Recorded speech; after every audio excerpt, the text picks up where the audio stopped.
In 1791, the United States was still in its infancy, and the government desperately needed money to pay off war debts. The solution? A new tax on distilled spirits, specifically, whiskey. But for many frontier farmers, whiskey wasn't just a drink, it was currency. In the rural frontier, where cash was scarce, whiskey was used to pay for everything from food to land.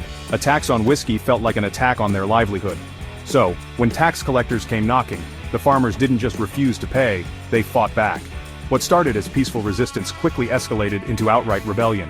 Protesters tarred and feathered tax collectors, burned their homes, and even talked about breaking away from the United States altogether. The rebellion was growing. President George Washington knew this was more than just a tax dispute, it was a direct challenge to federal authority. If the government backed down, it could lose control of the new nation. So, he made a bold move. For the first and only time in U.S. history, a sitting president personally led an army into the field. With 13,000 troops at his command, Washington marched to Pennsylvania prepared to crush the rebellion. But when the rebels saw the overwhelming force, they scattered without a fight. The rebellion collapsed, and Washington proved that the federal government had the power to enforce its laws. Though the whiskey tax remained unpopular, it was eventually repealed in 1802. But the Whiskey Rebellion had already left its mark. It set a precedent that the government wouldn't tolerate insurrection. And whiskey? It remained a staple of American culture, surviving taxes, rebellions, and even prohibition.